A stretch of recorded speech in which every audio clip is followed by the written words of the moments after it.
Bia, tem um livro do Byung-Chul Han, Sociedade do Cansaço. Sim, sim. Ele é Maravilhoso. coreano ou japonês? É, acho que é coreano. Coreano, eu acho. É. É, agora fiquei em dúvida, coreano ou Eu sei japonês. quem é, sei quem é. É maravilhoso. Você acha que a sociedade está mais doente ou mais cansada? Eu acho que a sociedade está exausta e toda exaustão leva ao adoecimento. Porque o que é exaustão? É um estresse crônico. E o Que é o que estresse... você falou, né? É O o estresse... fogo que dura muito tempo. Então, assim, a exaustão, eu vejo uma, uma geração e gerações exaustas, desde os milênios, a coisa já está de exaustão, mas eu vejo também que essa exaustão é o anúncio do adoecimento que está chegando. É o pré-adoecimento. E é engraçado esse negócio que você falou de muitas opções. Eu era louca para ter canais de streaming. Eu lembro aqueles de filmes, que era o 1, o 2, o Pipoca, tinha vários. Eu era louca para ter aquilo. HBO, Telecine Premium, Telecine, Telecine isso, Pipoca. isso, Aí eu isso falava, é. nossa, o dia que eu puder assinar. Hoje a gente assina lá um plano que tem, sei lá, 340 canais. Eu não tenho ânimo de abrir um. Por quê? Toda dopamina barata leva... O cansaço vem da dopamina barata. O que é a dopamina barata? Vamos lá. Pega uma laranja. Quando você pega, corta a laranja, você espreme, sai o suco pra caramba, né? Se você continuar espremendo, espremendo, chega uma hora que vai pingando. Mas não sai mais aquele suco. A dopamina barata, você tem... Entra aquela substância, aquela informação, ou a própria série, ou o que for, tá? Você olhou, libera uma dose de dopamina. Aí você, opa, isso aqui é legal. Se você continua ali, vai Minando. liberando, mas vai liberando menos. Aí você vai fazendo mais porque você aposta que quer aquele primeiro suco, não o pinguinho. E aí chega uma hora que você larga. Porque a dopamina boa, imediata, ela vem só da novidade. Qualquer novidade É o libera pico, né? dopamina. É que nem traição. Traição é tipo assim, ai, dopamina. Aí você fica, ai, dopamina boa, tá, tá, tá. Depois que você tem, 3 semanas você fala, gente, não vou trocar. Já conheço o defeito aqui, vou trocar por ali, não vai dar ruim, não. Já tem uma história, chega. Se você tem bom senso. Uhum. Se você não tem, parte pro terceiro, pro quarto. Faz que nem o cliente da fadinha. O cliente da fadinha é um exemplo, né? Vai fazendo uma serenata atrás da outra. Exatamente. Com o mesmo script. Mas troca as personagens, mas o script é o mesmo. Ele já está escolado, né? Bia, falando em casos de consultório, não sei se você gosta dessas prosas, mas teve algum caso assim que... Talvez o caso mais esdrúxulo que você teve? Mais esdrúxulo? Que você falou, gente, será possível? Porque a gente em consultório vê de tudo, né? São tantos, mas são tão esdrúxulos que se eu falar vai expor a pessoa. Porque dependendo do nível de esdrúxulo, só tem coisas estranhas que são repetitivas. Mas tem coisas estranhas que são tão estranhas que só pode ser 1 ou 2 vezes na vida. Uma estranha repetitiva. O estranho repetitivo é pessoas, por exemplo, pacientes que têm toque, e toque é uma coisa grave, muito grave, é um sofrimento muito grave. São pessoas, em geral, com um pudor, uma asepsia tão forte, tão não sei o quê, mas, ao mesmo tempo, no sexo são capazes de coisas inacreditáveis. Olha só. Aí você fala assim, gente, mas não deu para entender, porque não podia tocar É. a mão para cumprimentar. E Eu tinha uma paciente que tinha a mão ferida, do quanto ela lavava. De tanto lavava. Isso sempre me impressionou, mas depois fez uma lógica. Porque o toque e práticas sexuais que eu falava assim, nossa, eu nunca tinha ouvido falar essa, né? Tipo assim, não julgando, mas assim, Claro. Até criativo, estranho, né? E eu falava assim, gente, mas por que isso? Com o tempo eu fui vendo o seguinte, dentro dos transtornos de ansiedade, você tem o pânico, que é a maior ansiedade que uma pessoa pode sentir num curto espaço de tempo. É como, num gráfico, é como se fosse um pico, né? Mas não é a maior ansiedade que uma pessoa pode sentir. Porque a pior ansiedade que uma pessoa pode sentir é o toque. Porque o toque é uma ansiedade muito alta, num platô, lá como se fosse no pico Do pânico do pânico, mas é mantido. constante. É horrível, é torturante. É uma pessoa que é É verdade. Nunca sequestrada tinha por seus pensado por aí. pensamentos. Então, essas pessoas têm um nível de ansiedade tão grande o tempo todo que provavelmente o sexo é a única hora que eles conseguem ter um alívio. Porque, assim, essa coisa de que o cérebro E faz aí exacerba, né? exacerba, porque é como se fosse um respiro. Agora, para o parceiro deve ser uma coisa esquisita, né? Porque se você precisa de um alívio, porque você tem um nível de ansiedade o tempo todo. Eu tive uma esposa de um paciente que falou assim: doutor, pelo amor de Deus, mas eu não sou Rivotril. Eu não tenho, eu estou me sentindo um Rivotril, não Para é assim. acalmar, Para ele. acalmar. Tem que melhorar.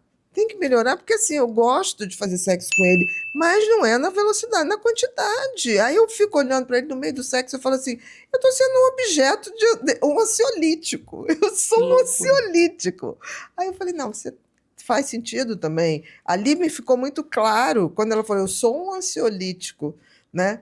Eu falei: É gente, interessante essa pontuação sua, porque eu sempre em consultório percebi toque ligado a alguma questão relacionada a sexo. Sempre tinha uma história sexual associada, difusa. E é interessante. é Eu como não se tinha eles. pensado, é É, o alívio. você vai vender o alívio. Só que você não pode ter uma relação.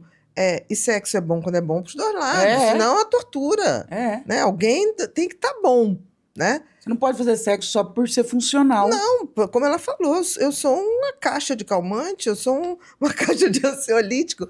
Então, isso sempre me chamou a atenção de como a gente vai aprendendo coisas que depois a ciência vai explicar. Porque a prática antecede qualquer ciência. A ciência se É faz em cima de uma verdade. prática, É e verdade. aí você vai observando um padrão. Ciência é a leitura da É a prática. leitura de uma prática que se torna ciência quando se mostra que você repetindo aquilo dá o mesmo resultado. Então tem gente que fala assim, mas isso é ciência? Eu nunca vi um estudo exatamente sobre isso. Mas eu sempre digo que tem uma coisa que é o bom senso. A pior coisa que está acontecendo hoje, a gente perdeu o bom senso. Se você perde o Uhum. bom senso, você perde o poder de reflexão. Numa sociedade polarizada, não tem bom senso. E a tal da polarização seja para tudo, tá? Porque a gente está falando de polarização até na própria área médica. É vacina, não é vacina, não sei o quê. Tudo virou polarização, não é só política. Numa sociedade polarizada, você vê o seguinte, que não existe reflexão. As pessoas se posicionam de um lado ou de outro sem menor bom senso. É como se as pessoas precisassem Defender de um. uma ideologia para viver. Aquilo. Literalmente, né? O Cazuza falou isso. Exatamente. Ideologia, Eu eu quero quero uma uma para para viver. viver. As pessoas se posicionam hoje não pelo bom senso, não por uma leitura. As pessoas se posicionam assim. Esse lado aqui disfarça as minhas dores, preenche meus vazios. Então, eu estando aqui desse lado, eu me sinto que vai ter um salvador da pátria que vai me tirar minha angústia. E do outro lado ali. Isso é muito ruim. E é interessante quando você fala de polarização e de extremos, eu tenho a sensação que as pessoas se sentem representadas. Exatamente. Como se elas estão tão sem identidade que aquela ideologia, aquela pessoa que representa aquela ideologia, ou aquele valor, ou aquela ideia, tipo, se estivesse representando elas. E às vezes representada por coisas que em algum momento da sua vida era totalmente contrário ao que você acreditava. Quando você pega o movimento do nazismo, você vê isso. Eu fiz filosofia, muitos filósofos foram criticados por serem apoiadores Do sistema. do sistema nazista. Exatamente. Se você pega ali a liderança do nazismo, tinham juízes, desembargadores, Tinha intelectuais. médicos. Como que pessoas vão para esses extremos simplesmente pela necessidade de representação? Aí você vê a fragilidade da tal da identidade. O que é identidade? É É quem eu verdade. sou em essência. E aí, quando a gente está dizendo que o que mais adoece cronicamente, né, que traz o estresse prolongado, é quando a gente não é fiel à nossa identidade, quanto mais polarização, mais adoecimento terá. É inevitável. É inevitável. Nós estamos num momento da humanidade complicadíssimo. Estamos. Por exemplo, não é à toa que o tema saúde mental tá em voga, Hypado. mas vai continuar. Não vai ser um hypado que vai passar. Outras coisas passarão, porque definitivamente nós temos uma pandemia. Por exemplo, a pandemia, a gente fala de pandemia do Covid, Uhum. mas em 2016, a Organização Mundial de Saúde lançou um programa de combate ao autoextermínio, das pessoas tirarem sua vida. Uhum. Naquela época, 2016, eu lembro, porque foi o ano que eu lancei Mentes Depressivas, e eu já tinha escrito em 2015, não sabia disso. Então, quando eu lancei, eu recebi uma série de propostas para rodar o Brasil falando de depressão. E tinha tem um capítulo no Mente Depressiva que é só dedicado a isso. Por quê, né? Por que as pessoas tiram a sua vida? Que é algo totalmente contrário àquele circuito mais primário do cérebro, da sobrevivência. É. Porque quando, por E exemplo, por que as pessoas tiram a sua vida? é tão complexo, tem coisas que a gente não consegue explicar. Porque olha só, se eu chego perto de você e te dou um susto, o teu circuito do medo instintivamente se defende. É igual quando eu encosto numa panela quente, Você naturalmente sai. minha mão puxa. Exatamente. Eu nem penso. Então a gente tem um circuito que defende a gente antes da gente racionalizar A o morte. perigo. É. O perigo. O que acontece se essa pessoa chega ao ponto de desligar esse circuito? Não precisa nada, eu te falei, né? Eu adoro pular de parapente. Mas toda vez que eu vou pular de parapente, ali na Pedra da Gávea, é uma rampinha muito pequenininha. Quando você olha aquilo, eu falo assim, gente, eu vou correr ali, me jogar. Você vê a floresta ali embaixo. Deus me... Na hora que ele fala, vamos, a perna, Trava. instintivamente, mas eu ainda falo pro instrutor, me joga, porque não sou eu, é o meu cérebro. É. O que acontece quando uma pessoa se joga para buscar o seu extermínio? Isso é desligado. Isso é desligado. O que faz O o sistema de circuito, autopreservação é desligado. que é o circuito mais Primitivo. que roda muito mais fácil? Alguém te ensina a sentir medo? Não. Não. Até porque é quase inconsciente, né?